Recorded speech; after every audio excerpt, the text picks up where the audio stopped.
역설적이게도 우리에게 가장 큰 상처를 주는 사람은 우리가 가장 사랑하고 아끼던 사람이다. 우리는 가장 잘 알고 있고 가장 친하고 가장 많은 말을 주고받았던 사람들로부터 가장 큰 상처를 받는다. 하지만 어쩌면 그건 당연한 일이기도 하다. 마음의 상처라는 것은 서로 함께한 시간의 길이에 비례하기 때문이다. 그래서 함께하지도 않았고 잘 알지도 못하는 사람에 대해서는 그가 악행을 저질러도 아무런 상처를 받지 않지만 오랫동안 친하게 지냈고 많은 대화를 나눴던 사람으로부터는 약간의 비틀린 말만으로도 크게 상처를 받는다. 그런데 여기서 우리가 잘 생각해 봐야 할 것이 있다. 우리가 진실로 아끼고 사랑하던 사람에 대해 우리는 얼마나 잘 알고 있는 것일까? 직접 사람들을 대상으로 실험을 해보았다. 6년 이상 함께한 부부를 대상으로 서로에 대해 얼마나 잘 알고 있는지 테스트해 본 것이다. 실험에 참여한 부부들에게 파트너에 대해 얼마나 잘 알고 있는지 10가지 질문을 던졌다. 그리고 점수를 보여주기 전에 자신들의 점수가 얼마나 될지 물어보았다. 부부들은 서로가 적어도 10가지 중에 최소한 8가지는 맞췄을 것이라고 확신했다. 하지만 그들이 실제로 맞힌 것은 4개에 불과했다. 부부 사이뿐이겠는가? 우리는 가족, 친구, 직장 동료와의 관계에서도 똑같은 착각을 한다. 그래서 대화를 나눌 때도 그와 똑같은 착각이 작동한다. 예를 들어 어느 날 친한 친구로부터 회사에서 해고당했다는 얘기를 들었다고 해보자. 그때 당신은 뭐라고 말해주겠는가? 아마도 이런 식으로 말할지 모른다. 그 회사 잘 그만뒀어. 너 같은 인재를 알아보지 못하다니 한심한 회사야. 나도 2년 전에 회사를 그만둔 적이 있잖아. 나도 그땐 서글픈 기분이었어. 하지만 금방 재취업에 성공했잖아. 내가 널 잘 아는데 넌 의지가 강하니까 더 좋은 회사를 구할 수 있을 거야. 너보다 능력이 모자란 나도 재취업에 성공했잖아. 하지만 생각해보자. 만약 친구를 해고한 회사가 친구가 가장 입사하길 원했던 회사라면, 또 친구가 지금 당장 일을 하지 않으면 경제적으로 큰 문제가 생기는 상황이라면, 그래서 친구는 지금 서글픈 정도가 아니라 절망적인 상태라면, 그리고 친구에게는 자신감이 부족해서 재취업에 대한 두려움이 당신보다 훨씬 크다면, 상대에게 어떤 큰 문제가 생겼을 때 곧바로 어떤 해결책을 제시하는 것은 그리 현명한 방법이 아니다. 아무리 오랜 시간을 함께한 친구라도 우리는 그 친구가 지금 어떤 상황에 처했는지, 어떤 기분인지 정확히 알 수는 없기 때문이다. 게다가 상대의 처지를 내 경험과 비교하는 것은 더 좋지 않다. 문제를 해결하는 방식은 사람마다 다르고 처한 상황에 따라 달라지기 때문이다. 그렇다면 어떻게 하는 것이 좋을까? 진심 어린 대화와 관련하여 수없이 고민하고 연구했던 내 경험을 예로 들자면 이렇다. 나는 이혼 절차를 밟고 있던 친구와 긴 대화를 나눈 적이 있다.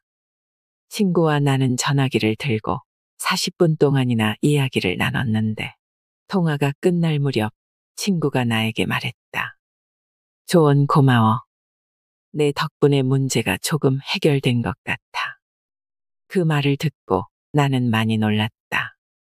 사실 나는 거의 아무 말도 하지 않고 듣기만 했기 때문이다. 조언이라니. 내가 한 말이라고는 힘들었겠구나.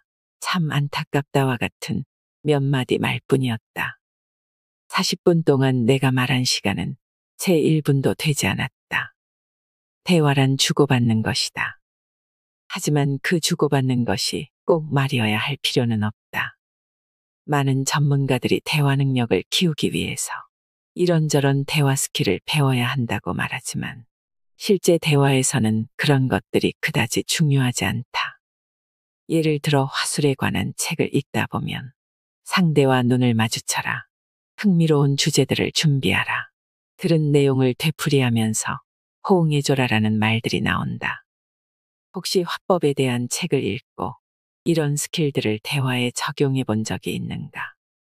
아마 있다 해도 기억이 잘 나지 않을 것이다. 대화를 나누다 보면 스킬 같은 것은 금세 잊어버린다. 대화에서 스킬이 결정적 요소가 아니라는 건 똑똑한 사람들과의 대화에서 더 분명하게 알 수 있다. 당신은 가끔 무척 말도 잘하고 똑똑하다고 평가받는 사람들과 대화를 나눠본 적이 있을 것이다.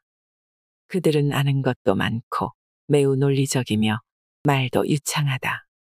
그런데 그들과의 대화가 즐거웠는가? 아마도 그렇지 못했을 것이다. 그런 사람들은 자기가 하고 싶은 말에만 집중할 뿐 내 얘기를 경청해 주지는 않기 때문이다. 소통에서 가장 중요한 것은 공감이다. 그런데 그 공감이 말재주나 말솜씨가 뛰어나다고 생겨나는 것은 아니다. 상황에 따라 단 한마디 말 혹은 진심 어린 표정만으로도 얼마든지 공감은 가능하고 어떤 경우엔 아무 말 없이 계속해서 들어주는 것만으로도 충분하다. 우리가 알고 있는 소통의 달인들은 의외로 말솜씨가 유창하지 않는 경우가 많다. 그들의 말은 절제돼 있고 과도한 제스처도 사용하지 않는다. 당신에게 훌륭한 조언이나 충고를 해줬던 사람들을 떠올려 보자. 그 사람은 당신의 어머니일 수도 있고 애인일 수도 있고 동료이거나 친구일 수도 있다. 그런데 과연 그들이 당신에게 조언이나 충고를 할 때 유창한 말솜씨로 당신을 위로하고 어루만졌던가? 아마도 아닐 것이다. 그들은 오히려 가만히 당신의 말에 귀 기울이는 것으로 당신의 마음을 편안하게 해주었을 것이다. 그래서 우리가 배워야 하는 것은 말을 잘하기 위한 스킬이 아니라 소통을 잘하기 위한 원칙들이다. 인터넷과 SNS의 발달로 우리의 인간관계는 이전보다 훨씬 다양해지고 폭넓어졌지만 역설적이게도 우리의 소통 능력은 오히려 더욱 퇴화하고 외로움은 더 커지고 있다. 사람들은 SNS에 익숙해진 나머지 누군가와 대면해서 대화하는 것은 물론이고 전화로 얘기를 나누는 것조차 두려워한다. 심지어 사랑 고백이나 이별 인사조차도 간단히 문자로 이루어지는 세상이다. 사람들이 끊임없이 스피치 학원을 찾고 대화법 책이 계속해서 팔리는 것도 어쩌면 이런 이유 때문이다. 스마트폰과 SNS 때문에 서로 간에 과시적이고 일방적인 소통만을 하다 보니 직접 대면을 해서는 어떻게 말하고 들어주어야 하는지 잊어버린 것이다. 하지만 대화 스킬을 배우는 것만으로는 우리의 인간관계가 깊어지고 확장되기는 힘들다. 지금 당신에게 필요한 것은 말재주의 향상이 아니라 말센스의 향상이다. 말센스란 적재적소에 필요한 말을 필요한 만큼만 하는 것이다. 그것은 또 내가 말하고자 하는 욕구를 잠시 내려놓은 다음 상대를 바라보고 들어주는 것이며 상대가 진심으로 하고 싶은 말을 끌어내는 것이다. 대화를 나눌 때 사람들은 어디까지 말을 해야 할지 확신이 서지 않고 상대가 어떻게 받아들일지 두렵기도 하기 때문에 하고 싶은 말을 다 하지는 못한다. 말센스가 필요한 것은 바로 그 지점이다. 말센스는 경청하고 질문하고 공감하고 배려함으로써 상대가 하고 싶었던 말, 망설이던 말, 감춰두었던 말이 드러나도록 하는 것이다. 나의 본심을 전달하면서도 누군가의 진심을 제대로 알고 싶다면 말하기보다는 들어주고 재촉하기보다는 기다려주고 논쟁하기보다는 공감하는 것이 필요하다. 이것이야말로 진정한 의미의 말센스다. 사람들은 서로에 대해 잘 알고 있다고 착각한다. 상대의 마음은 절대 펼쳐진 책 같지 않다. 서로를 더 잘 이해하는 비결은 상대의 입장을 해석하는 능력이 아니라 상대가 자신의 마음을 솔직하게 털어놓을 수 있도록 공을 들여 관계를 맺는 것이다. 오늘 소개해드릴 책은 흥분하지 않고 우아하게 리드하는 말센스입니다. 우리는 말이 통하기보다 마음이 통하는 사람이 되어야 합니다. 센스 있는 사람이 말 잘하는 사람을 이깁니다. 말 센스를 키우면 당신의 대화에는 좀 더 많은 여유가 생길 것이고, 닫혀있던 상대의 마음이 당신을 향해 활짝 열리는 놀라운 경험을 하게 될 것입니다. 주인공이 되고 싶은 욕구를 참아낸다. 언젠가 나는 내가 얼마나 자주 다른 사람들의 상실과 고난에 대한 이야기를 내 자신의 경험과 관련된 이야기로 맞받아쳤는지 인식하기 시작했다. 내 아들이 보이스카웃에서 한 아이와 다툰 이야기를 하면 나는 대학 시절 나와 불화를 겪은 한 소녀의 이야기를 들려주었다. 또 동료가 해고를 당하면 나는 그에게 과거에 내가 직장에서 쫓겨났을 당시 직업을 찾기 위해 얼마나 고생했는지 이야기해주곤 했다. 하지만 공감을 위한 내 시도에 사람들이 어떻게 반응했는지 좀 더 관심을 갖게 되면서 나는 내 경험을 공유하는 행위가 의도와는 달리 정반대의 효과를 낸다는 점을 깨닫게 되었다. 어려움에 처한 사람들이 필요로 하는 건 자신의 이야기에 귀를 기울여주면서 자신의 경험에 공감해주는 것이다. 하지만 나는 도리어 그들에게 내 이야기를 듣고 나를 인정해달라고 강요하고 있었다. 우리는 상대와 대화를 나누기보다 자기 하고 싶은 말을 하기에 바쁘다. 상대가 보고 느끼고 생각하는 것을 언제나 나와 결부시켜 얘기하는 것이다. 이래서는 상대를 제대로 이해할 수 없다. 나에 대한 이야기에서는 내가 주인공이지만 상대에 대한 이야기에서는 상대가 주인공이 돼야 한다. 선생님이 되려는 욕심을 부리지 않는다. 가족 관계에서, 친구 관계에서, 직장 동료 관계에서 나서기 좋아하는 사람들이 있다. 이들은 누가 물어보지도 않았는데 무슨 말만 나오면 끼어들고 충고나 조언을 한다. 그들은 어떤 한 분야나 여러 분야의 전문가이기도 하다. 그들 중에 어떤 이는 연애 전문가이고 어떤 사람은 심리 전문가이다.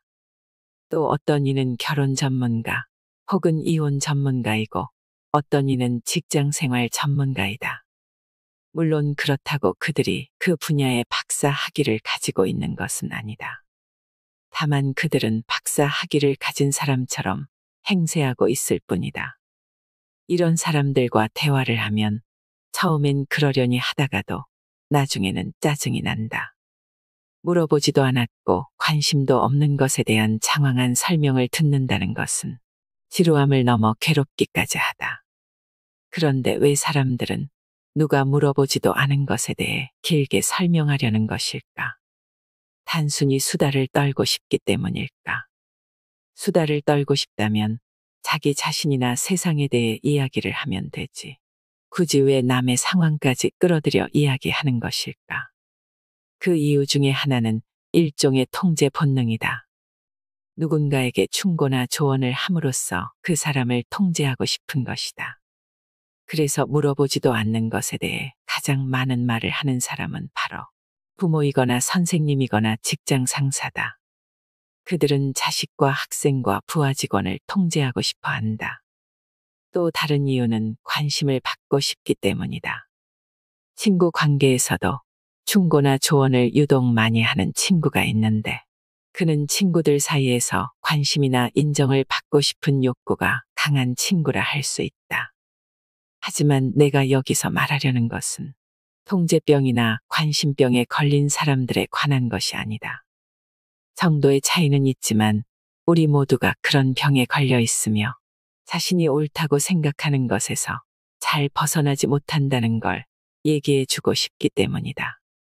우리는 모두 자신보다 학력이 낮거나 나이가 어리거나 가난하거나 지적이지 못하다고 생각하는 사람들에 대해 통제병이나 관심병이 걸려 있는 경우가 많다. 질문을 통해 관심과 사랑을 표현한다. 설득의 심리학이라는 유명한 책에서 당신을 싫어하는 사람을 당신 편으로 끌어들이기 위한 두 가지 전략을 제시한다. 그 하나는 칭찬을 해주는 것이고 다른 하나는 조언을 구하는 것이다.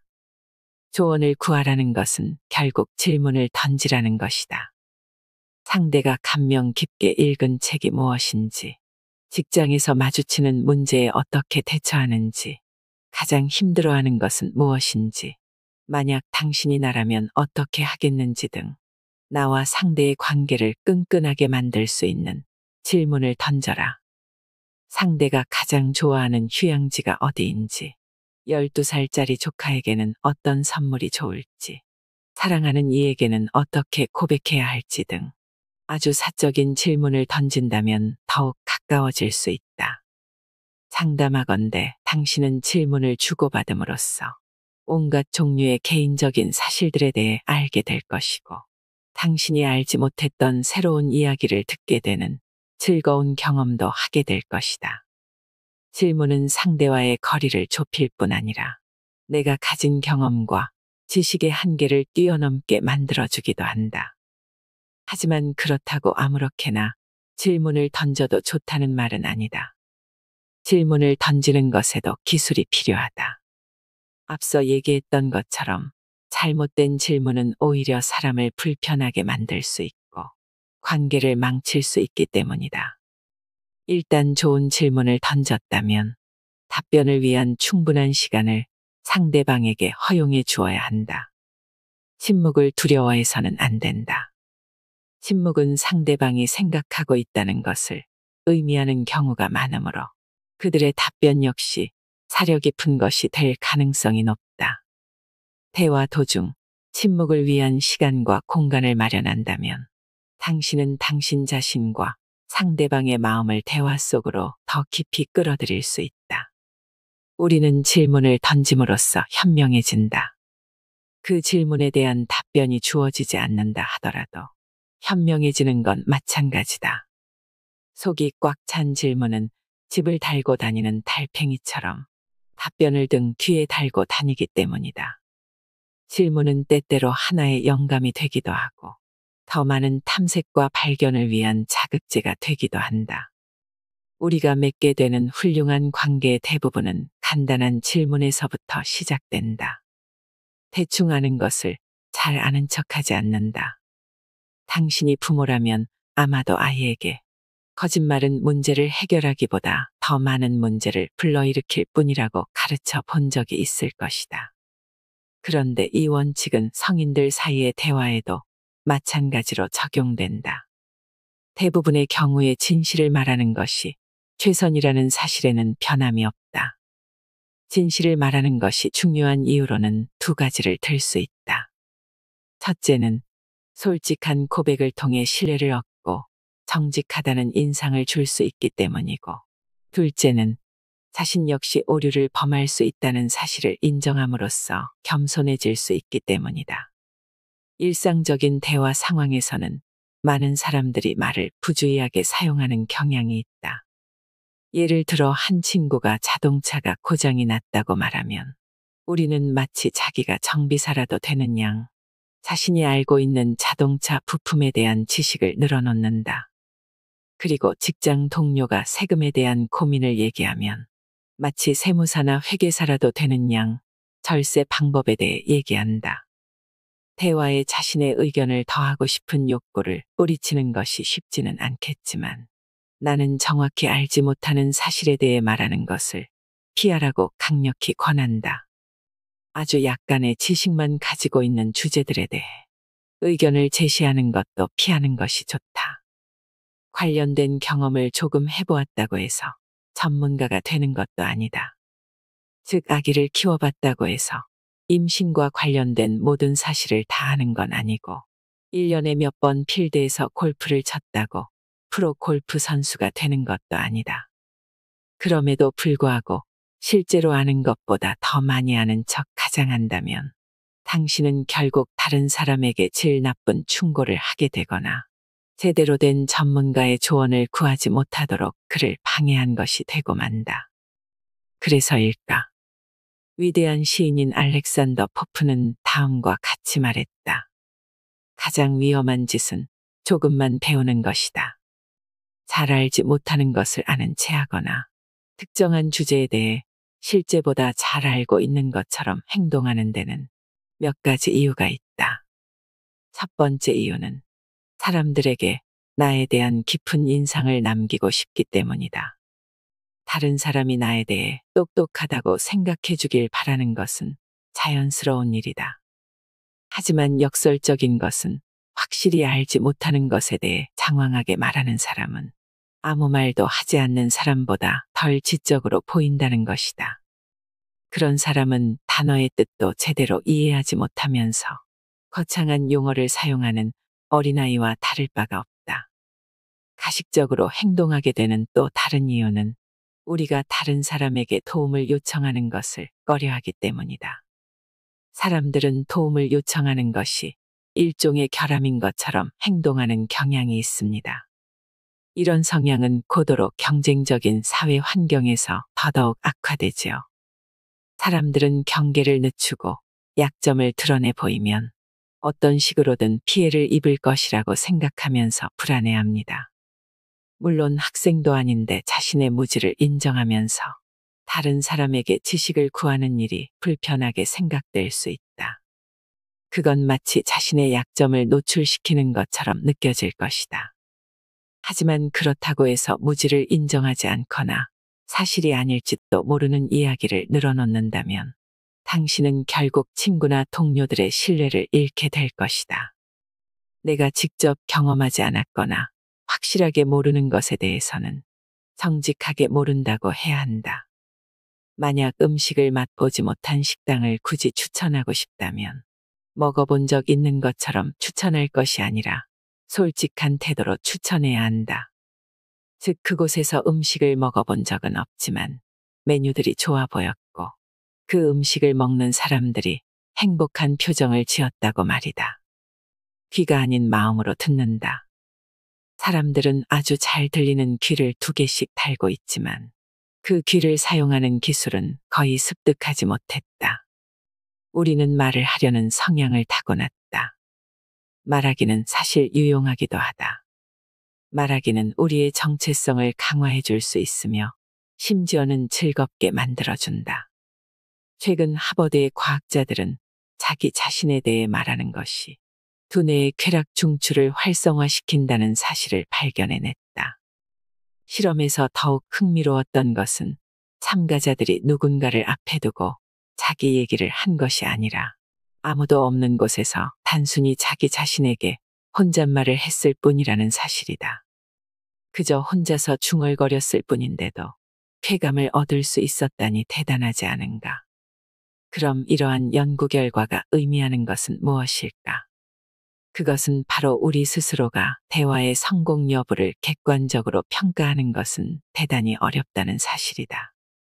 우리는 누군가를 설득해야 하는 대화를 끝낸 다음 해냈어라고 생각했는데 결과는 그렇지 못한 경험을 가끔씩 한다.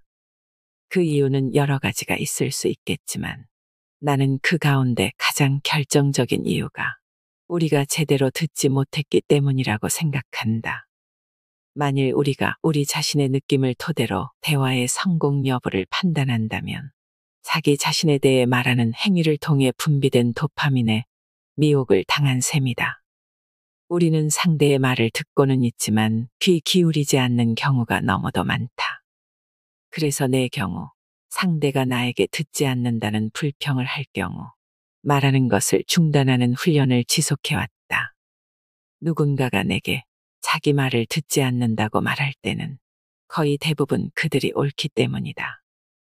듣기의 성공 여부를 판단하는 최상의 척도는 들은 내용에 대한 기억이다. 연구자들은 누군가가 말하는 내용을 가볍게 듣기만 할 경우 8시간 내로 전체 내용의 절반가량을 잊어버리게 된다는 점을 발견해냈다. 만약 내가 누군가와 대화를 나누면서 그에게 무슨 말을 했는지 되묻는 것이 많다면 그만큼 내가 그의 말을 제대로 듣지 않았다는 의미다.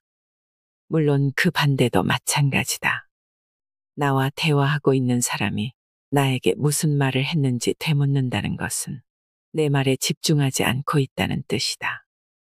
오늘날 우리가 정보를 소비하는 방식은 우리의 듣기 능력을 더 심하게 손상시키고 있다. 온라인으로 글을 읽을 때는 수많은 사진과 비디오, 링크들이 정신을 압도하는 만큼 우리의 두뇌는 적당히 훑어보는 방법을 습득하게 되었다. 우리의 눈은 거의 무의식적으로 키워드와 요점을 찾아다닌다. 우리는 세부 내용과 글의 어조를 적당히 무시하면서 두뇌가 자료의 정수라고 인지하는 내용들만을 주워 담는다. 이처럼 능동적으로 들을 수 있는 사람이 극소수에 불과함에도 우리 대부분은 우리 자신의 무능력을 전혀 인식하지 못한다.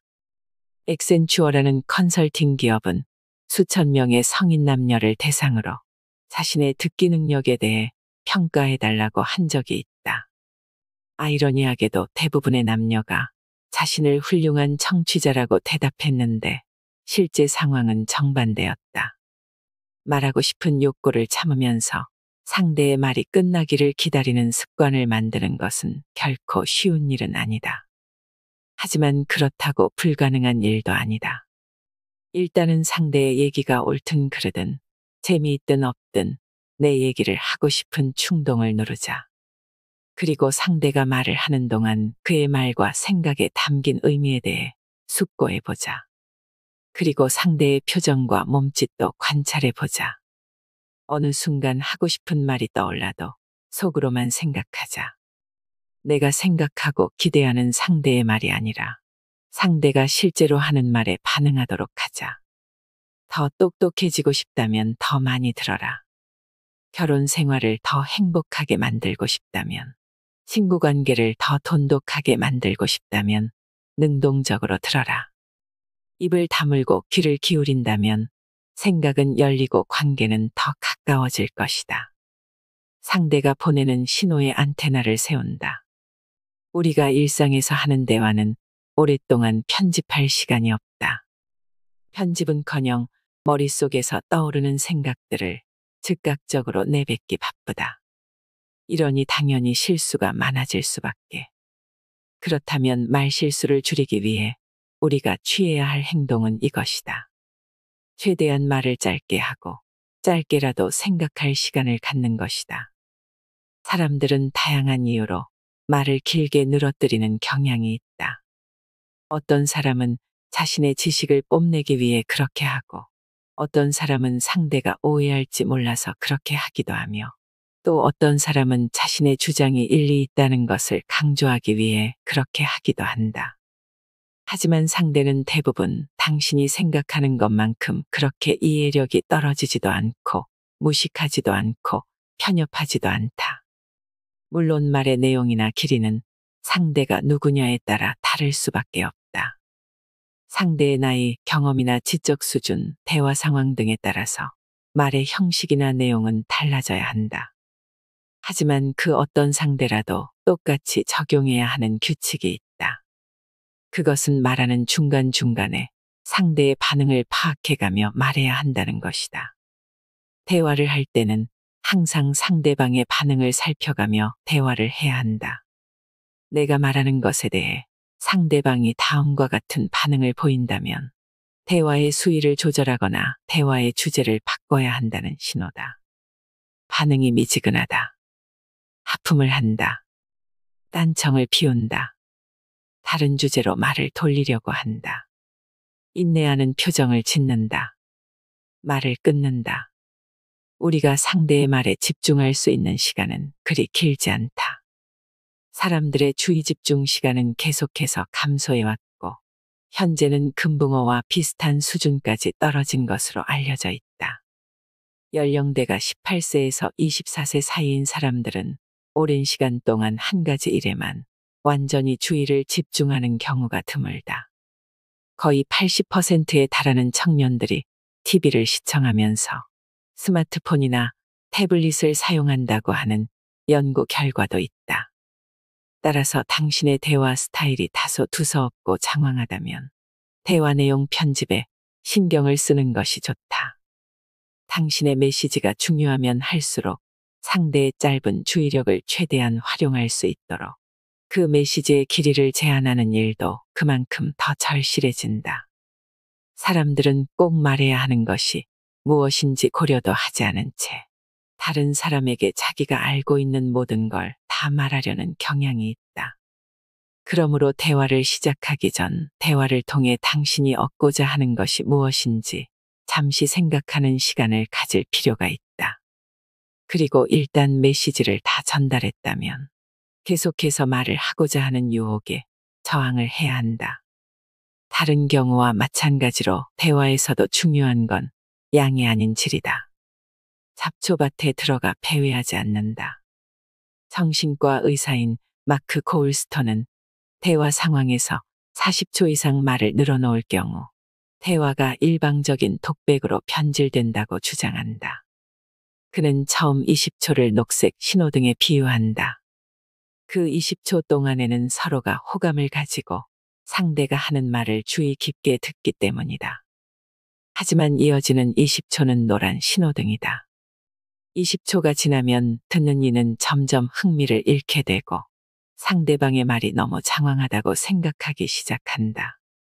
그리고 40초가 되는 순간 빨간 신호등이 켜진다. 듣는 이는 상대의 말을 듣고 있지 않거나 건성으로 듣는다. 말을 중단해야 할 때인 것이다.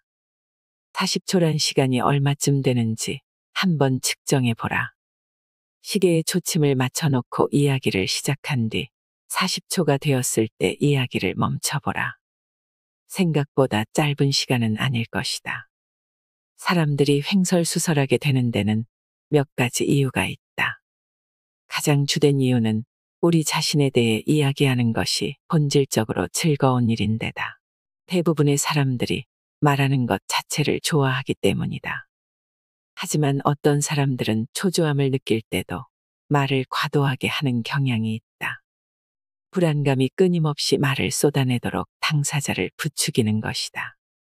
또 어떤 사람들은 특정 주제에 관한 자신의 폭넓은 지식으로 다른 사람에게 깊은 인상을 남기기 위해 수많은 말을 쏟아놓는다. 그리고 또 어떤 사람들은 단순히 듣는 법을 배우지 못했기 때문에, 그리고 침묵을 불편해하기 때문에 말을 과도하게 한다. 그 이유가 무엇이든 불필요한 세부 묘사나 설명은 훌륭한 대화를 망쳐놓기 십상이다. 좋은 말도 되풀이하면 나쁜 말이 된다. 우리는 같은 내용을 반복하는 행위가 그 내용을 상대방의 머리에 입력하는 데 도움이 된다고 가정한다. 이렇게 생각하는 것은 어린 시절부터 배우는 내용을 계속해서 반복하도록 교육받았기 때문인지도 모른다. 반복이 새로 배운 내용을 기억하도록 도와주는 건 그 정보를 반복하는 것이 우리 자신이라는 단 한 가지 이유 때문이다. 그리고 실제로 과학적인 연구 결과도 반복이 기억할 확률을 높여준다는 것을 증명한다. 하지만 반복의 혜택이 듣는 사람에게까지 미치는 것은 아니다. 어떤 내용을 상대방에게 반복해서 얘기하면 오히려 그 내용을 더 잘 기억하게 되는 사람은 듣는 사람이 아니라 말하는 사람이다. 물론 반복적으로 말한 내용이 듣는 사람에게 각인되긴 하겠지만 그 내용을 더 잘 기억한다는 보장은 없다. 또 반복이 기억에 가져다주는 혜택에도 한계란 게 존재한다. 연구자들에 따르면 우리가 무언가를 반복해서 보거나 들을 때 세부 사항을 기억하는 대신 요점만 파악한다고 한다. 예를 들어 익숙한 교차로를 생각해 보자. 연구에 따르면 특정한 교차로를 여러 번 방문할 경우 비슷해 보이는 다른 교차로와 구분하는 능력도 떨어진다고 한다. 그래서 만약 누군가가 그 교차로에 대해 설명해 달라고 하면 그 교차로에 약국이 있었는지 편의점이 있었는지 헷갈릴 수 있다. 또 반복의 효율성은 반복이 거듭됨에 따라 약화된다. 책을 처음 읽을 때는 엄청난 양의 정보를 흡수하게 된다. 하지만 같은 책을 두 번째로 읽게 될 때 사람들에게는 난 이걸 알아라는 마음이 생긴다고 한다. 그 결과 책에 담긴 내용에 대해 더 깊이 이해하려 하지 않게 되고 대충 훑어보게 된다. 실제로는 이해하지 못하고 넘어간 부분들이 수두룩함에도 그 내용을 아주 잘 안다고 착각하는 것이다. 이것은 대화에도 똑같이 적용된다. 누군가가 어떤 내용을 우리에게 반복해서 말하면 듣는 동안 머릿속에서 나도 알아라고 중얼거리게 된다. 상대의 말을 처음으로 들을 때는 많은 도움을 받을 수 있지만 계속 듣다 보면 의미가 둔탁해지기 시작하는 것이다. 연구에 따르면 중요한 정보를 반복하는 행위는 그 정보를 기억하는 데 도움을 주기보다 정보를 그냥 무시해버리기 쉽게 만든다고 한다. 대화할 때 이 사실을 고려하는 것은 매우 중요하다. 왜냐하면 우리들 대부분은 상대에게 말할 때 같은 말을 계속해서 반복하는 경향이 있기 때문이다. 하지만 상대는 똑같은 말을 2번만 반복해도 이미 아는 내용이야라고 생각하며 집중하지 않게 된다. 했던 말을 계속 반복하는 것은 나르시시즘의 징후일 수도 있다. 새롭게 더할 말은 없지만 대화를 계속해서 주도해 나가려는 심리인 것이다. 직장에서는 이런 일이 아주 흔하게 일어난다. 우리 모두는 말을 계속하고 싶어 하지만 딱히 할 말이 없기 때문에 했던 말을 계속해서 반복하는 직장 동료나 상사를 수시로 만난다. 대화 상황에서 불필요한 반복을 피하는 유일한 방법은 당신이 하는 말에 주의를 기울이는 것뿐이다. 당신 자신의 말에 먼저 주의를 기울여 보면 자신이 똑같은 말을 계속해서 반복한다는 사실을 깨닫고 놀라게 될지도 모른다. 이 얘기에서 저 얘기로 건너뛰지 않는다. 현대인들은 심리적으로 대단히 불안정한 상태에 있다. 한 가지 일에 잘 집중하지 못하고 집중한다 하더라도 그 시간이 매우 짧다. 그 이유로는 여러 가지를 들 수 있겠지만 나는 가장 큰 이유가 스마트 기기의 보급 때문이 아닐까 생각한다. 스마트폰, 스마트워치, 태블릿 PC, 노트북 등 휴대할 수 있는 기기들이 늘어나면서 우리의 대화 능력은 점점 추락하고 있다. 함께 커피를 마시면서도, 함께 밥을 먹으면서도, 함께 운동을 하면서도 우리의 시선은 불안하게 이리저리 헤맨다. 그런데 역설적이게도 우리는 그러한 행동을 우리의 능력이라고 착각한다. 대화 중에도 이런 상황이 자주 발생한다. 한 번에 한 가지 대화에 집중하는 것이 아니라 대화의 주제를 이리저리 건너뛰면서 나중에는 원래 무슨 대화를 나누려고 했었는지조차 잊어버리고 만다. 그냥 잡담을 나누는 거라면 그런 행동이 크게 문제되지 않을 수도 있다. 하지만 조금이라도 진지한 주제를 가지고 대화하고자 한다면 그런 행동은 심각한 불통을 초래한다. 현대인들이 많이 앓고 있는 정신과 질환 중에 하나가 ADHD, 즉 주의력 결핍 과잉행동 장애다. 어느 하나에 집중하지 못하거나 분노를 참지 못하고 폭발하는 것처럼 감정 조절이 잘 안 되는 질환이다. 대화가 주제에서 자꾸 벗어나고 끊기는 것 또한 이런 질환과 비슷하다. 이것이 과잉 행동까지는 아니더라도 주의력이 결핍된 것만은 분명하다. 대화에서 주의력이 떨어지는 것은 태생적으로 그런 경우도 있겠지만 나는 그 주된 이유가 스마트폰 때문이라고 생각한다. 라디오, TV, 컴퓨터도 기술 문명의 발명품이지만 스마트폰은 그 세 가지 모두를 합쳐놓은 것인 동시에 언제나 휴대할 수 있는 것이어서 다른 사람과의 대화를 무용지물로 만들기 일쑤다. 그리고 실제로 스마트폰 때문에 커뮤니케이션 능력이 저하되고 있다는 연구 결과가 계속해서 등장하고 있다. 훌륭한 대화를 원한다면 이런 상황을 인식하고 대화에 온전히 주의를 기울여야 한다. 훌륭한 대화를 나누는 것이 당신의 목표라면 최소한 말하는 도중 문자 메시지나 SNS를 확인하는 것만은 피해야 한다. 대화에서는 미묘한 어감과 어조가 매우 중요하다. 대화를 나누면서 10초마다 트위터나 페이스북 메시지를 확인하거나 한다면 당신은 결국 상대의 말을 놓치거나 오해하게 될 것이다. 게다가 대화에 집중하지 않으면 방금 들은 내용을 기억할 가능성 또한 현저히 줄어들게 된다. 대화에 집중하기 위한 가장 효과적이고 탁월한 방법으로 내가 추천하고 싶은 것은 명상이다. 우리는 체육관에 가서 근육을 단련하듯 명상을 활용해 마음을 단련할 수 있다. 명상은 우리에게 몸과 호흡, 생각들을 알아차리는 법에 대해 가르쳐 준다. 명상은 시간이 많이 들지도 않는다. 하루에 5분만 명상을 해도 그 효과를 볼 수 있다.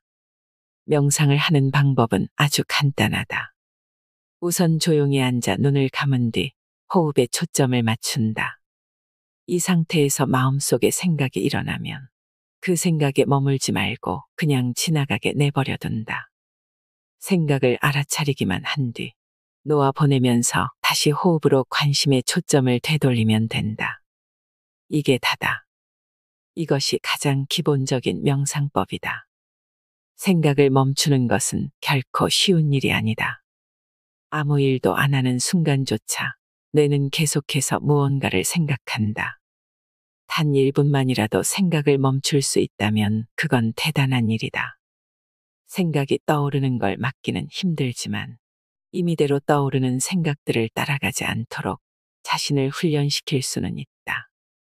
명상은 뇌가 떠올린 생각을 단순히 알아차리기만 하도록 도움으로써 당신에게 생각에 대한 더 많은 통제권을 준다.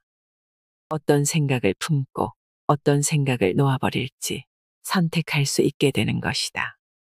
만일 명상 훈련을 계속해서 생각을 더 많이 알아차리게 된다면 당신은 아마도 말을 더 느리게 하게 될 것이다. 또 대화 도중 자신의 생각을 확인하기 위해 더 많이 멈추게 될 것이다. 이렇게 함으로써 당신은 말을 할 때 좀 더 차분해질 수 있다. 명상을 하듯 다른 사람의 말을 귀 기울여 듣고 그 말을 음미해 보자. 말로 표현된 메시지와 무언의 메시지 모두에 주의를 기울여 보자. 그 순간 당신의 대화 수준은 한 수준 도약할 것이다. 고독의 시간이 공감력을 높여준다. 행복하다고 응답한 학생들은 주로 다른 사람들과 함께 시간을 보내는 경향이 있는 것으로 나타났다. 실제로 가장 행복도가 높았던 학생들은 사교적이지 못한 학생들보다 혼자 보내는 시간이 25%가량 적었고 다른 사람들과 대화를 나누는 시간은 70% 정도 더 많았다. 이건 그다지 놀라운 결과가 아니며 예상 가능한 결과다.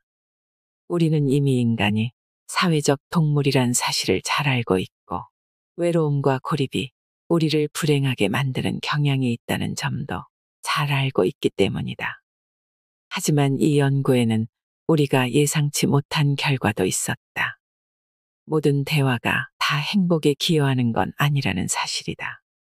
연구자들은 행복도가 가장 높은 학생들의 경우 나머지 학생들보다 잡담을 하는 시간이 3분의 1 정도 적었고 긴 대화를 나누는 시간은 2배 정도 더 길었다는 점을 발견했다.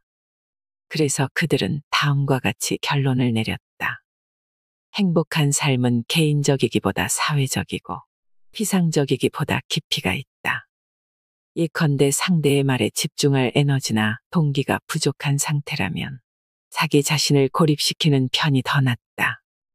그래야 분통을 터뜨리거나 진심이 아닌 말들을 늘어놓는 일을 피할 수 있기 때문이다. 잡담은 귀에 거슬리는 선에서 그칠지 모르지만 억지로 임하는 대화는 우리의 진을 완전히 빼놓을 수 있다. 훌륭한 대화는 에너지와 집중력을 필요로 한다. 이 두 가지 자원이 턱없이 부족한 상황이라면 나는 아예 대화에 임하지 말라고 말해주고 싶다. 정직하고 공손하게 양해를 구한 뒤 그냥 대화에서 빠져나와라. 피곤하거나 짜증이 났거나 머리가 아픈 상황에서 긴 대화에 참여하는 것은 도움도 안 될 뿐더러 생산적이지도 못하다. 내키지도 않는데 억지로 대화를 한다면 당신은 대화의 결과에 만족하지 못할 것이다. 내향적 성격의 사람들은 외향적인 사람들과 다른 방식으로 에너지를 획득한다. 내향적인 사람들은 주로 혼자 있는 시간 동안 에너지를 재충전하며 다른 사람들에게 둘러싸인 채 대화를 나누는 상황을 불편해하고 소모적인 것으로 느끼는 경향이 강하다. 내향적인 사람들만 고독으로부터 혜택을 얻을 수 있는 건 아니다. 우리 모두는 일정 정도 내향적 성향을 가지고 있기 때문에 약간의 평화와 고요함은 거의 모든 사람에게 이로움을 제공해 준다. 일리노이 대학에서 수행된 한 연구는 시간의 25% 이상을 혼자 보내는 10대들이 학업 점수도 높았고 우울증에 걸릴 확률도 낮았다는 점을 발견해냈다. 10대들은 비록 고독을 즐기지는 않았지만 고립된 경험을 하고 난 뒤 더 고양된 기분을 느꼈고, 이런 긍정적인 상태는 최소 한 주 이상 지속되는 경향이 있었다. 고독이 창의성을 촉진시키고 생각을 깊게 한다는 경험적이고 과학적인 근거들 또한 무수히 많이 제시되어 있다. 하버드에서 수행된 한 연구는 다른 사람에게 공감을 느끼는 능력이 고독을 경험한 이후에 더 높아진다는 사실까지 입증해냈다. 가끔씩 대화를 피하는 것만으로도 다른 사람들과의 관계를 증진시킬 수 있을 뿐만 아니라 앞으로 일어날 대화의 질까지 향상시킬 수 있다는 것이다. 하지만 안타깝게도 우리 대부분은 규칙적으로 고독을 추구하지 않는다. 대부분의 사람들은 혼자 있는 것 자체를 싫어한다. 하버드와 버지니아 대학의 연구자들은 서로 다른 11편의 연구를 수행한 끝에 사람들 대부분이 고립되는 것을 싫어한다는 점을 발견해냈다. 사실 많은 사람들은 혼자 남겨지는 것보다 자기 자신에게 전기 충격을 가하는 쪽을 선호하기조차 했다. 외로움에 대한 이 같은 혐오가 원하지 않을 때조차 대화에 참여하도록 당신을 유혹할 수 있다. 하지만 그렇게 하는 것은 분명 좋지 못한 선택이다. 중요한 것은 양이 아닌 질이라는 점을 잊지 말기 바란다. 하루 종일 말을 한다고 해서 훌륭한 대화 전문가가 되는 것도 아니다. 끊임없이 수다를 떤다고 해서 말의 가치가 높아지는 것도 아니다. 누군가가 말을 걸어올 때마다 능동적으로 대화에 몰두할 수 있는 사람은 정말 극소수에 불과하다. 아마도 당신은 그렇게 할 수 없을 것이다. 그러니 집에 가서 가족들의 말에 귀를 기울일 수 있도록 지하철 안에서 침묵할 시간이 필요하다면 그냥 조용히 침묵을 지켜라. 그렇게 하는 것을 불편하게 생각하지 말아라. 하루의 대화를 단 한 번만 하더라도 그 대화는 일깨움을 주는 것이어야 한다. 그런 대화는 당신의 삶을 풍부하게 하고 세상과 사람들에 관한 더 깊은 이해를 가져다 줄 것이다. 말재주와 말센스는 다르다. 우리는 질 나쁜 대화를 다른 사람 탓으로 돌리곤 한다. 처음 만난 날 어색해서 참기 힘들었다면 상대가 너무 말재주가 없었기 때문이고, 저녁 밥상에서 대판 싸웠다면 상대가 멍청한 무례한이기 때문이라고 말한다. 그리고 대부분의 사람들은 자신이 대화에 꽤 능숙하다고 생각한다.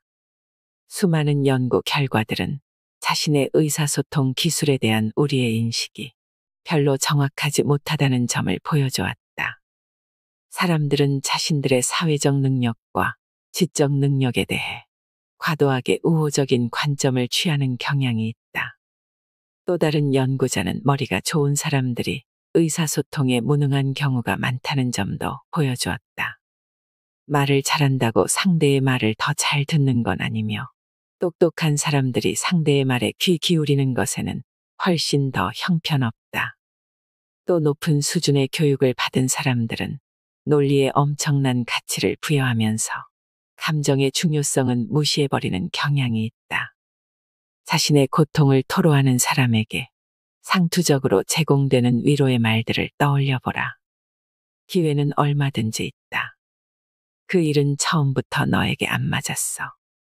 운다고 해결될 문제가 아니야.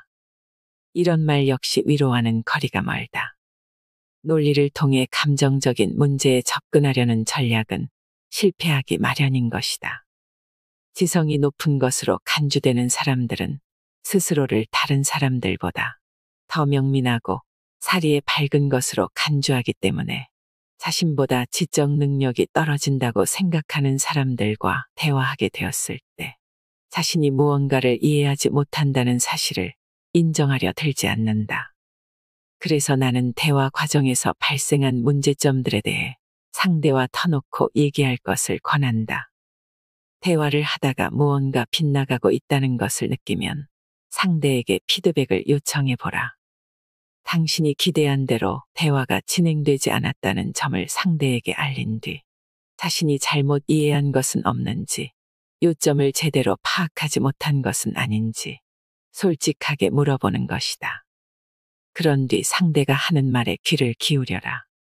기분 나빠하지 말고 상대가 하는 말을 잘 들어보라. 건설적인 비판을 귀담아 듣는 것은 결코 쉬운 일이 아니지만 대화 능력을 향상시키고자 한다면 개선이 필요한 측면들을 정직하게 검토해 보는 것이 필수적이다. 삶에서와 마찬가지로 대화에서도 당신은 다른 사람의 말과 행동을 통제할 수 없다. 당신이 통제할 수 있는 건 오직 당신 자신뿐이다. 하지만 때로는 그것만으로도 충분하다. 여러분, 센스 있는 말로 상대의 마음을 여는 방법을 잘 들으셨나요? 공감과 연민은 매우 다르다고 합니다. 연민은 나는 당신을 동정합니다라고 말하는 능력이고, 공감은 나는 당신과 아픔을 같이 합니다라고 말하는 능력입니다. 연민은 상대방으로부터 분리돼 있기 때문에 자칫 유감으로 변질될 수도 있습니다. 하지만 공감은 상대와 연결된 상태를 유지하도록 돕습니다. 공감할 줄 아는 의사는 환자를 더 건강하게 만들어주지요. 공감 능력이 뛰어난 경영자는 직원들의 사기를 높입니다. 공감을 느끼는 능력은 편견 없는 태도, 해를 끼치지 않으려는 의지, 자애로운 행위와 긴밀히 연관되어 있을 것입니다. 버클리 대학 연구자들은 공감 능력을 증대시키기 위해 아래와 같은 4가지 방법을 제시했다고 합니다. 능동적으로 듣기, 다른 사람의 기쁨에 참여하기, 다른 사람과 자기 자신의 공통점 찾아보기, 상대의 얼굴에 주의를 기울이기입니다. 최상의 대화는 서로를 배려하는 두 사람 사이에서 촉발됩니다. 사실 배려란 것은 결국 자신이 하는 말과 행동의 효과를 숙고하고 그런 말과 행동으로 다른 사람을 해치거나 기분 상하게 하지 않기 위해 노력하는 태도가 아닐까요? 상대를 배려할 줄 안다면 대화의 질이 향상될 뿐만 아니라 관계의 질도 향상될 것이고 궁극적으로는 삶의 질까지 나아질 거라고 생각합니다. 배려라는 것이 특별한 것이 아닙니다. 다른 사람을 이해하고자 하는 의지, 그 사람의 마음에 공감하려는 태도가 바로 배려입니다. 하지만 그러한 의지와 태도는 진심에서 우러난 것이어야 하지요. 그러니 오늘은 잠시 스마트폰을 치워두고 다른 사람에게 다가가 이야기를 나눠보는 건 어떨까요? 다른 누군가의 이야기에 귀 기울일 줄 아는 당신이 최고입니다. 이상으로 인생의 품격이었습니다. 하루하루 당신의 품격이 더 빛나길 바랍니다.